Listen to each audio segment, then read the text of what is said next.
Mi viene da sorridere quando mi dicono ma la camorra è a Scampia, ma la 'ndrangheta è in Calabria, eccetera. Quelle organizzazioni criminali vanno dove ci sono i soldi. Questi sono a New York, sono a Milano, non potevano lasciare indenne un territorio come il nostro, che è un territorio economicamente indubbiamente ricco e che dà la possibilità di, soprattutto penso al riciclaggio più che altro, dei denari di provenienza illecite. Addolora ma non stupisce il presidente di Federalberghi Veneto Marco Michielli, l'inchiesta della procura veneziana sulle infiltrazioni camorristiche in Veneto orientale che ha visto tra gli arrestati il sindaco di Eraclea.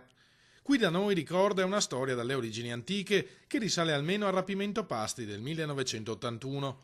Che ci siano interferenze criminali nel nostro mercato è cosa che sappiamo da tempo.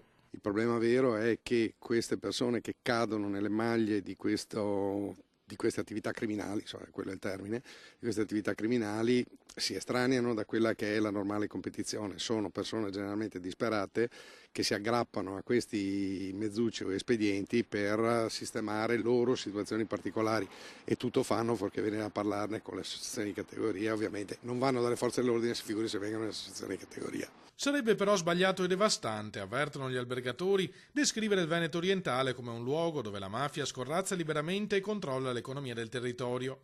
Non ne facciamo una questione di immagine, ma di rispetto per la verità. Eraclea non è la Palermo degli anni 70. Teniamo presente che stiamo parlando di un comprensorio di spiagge che sviluppa 30 milioni di presenze turistiche durante l'estate, stiamo parlando di migliaia e migliaia di aziende, stiamo parlando di un'economia non sostanzialmente sana che ha qualche, diciamo, è una bellissima pelle con qualche brufolo. Questi brufoli vanno sicuramente estirpati. Non vedo un tumore nelle nostre località.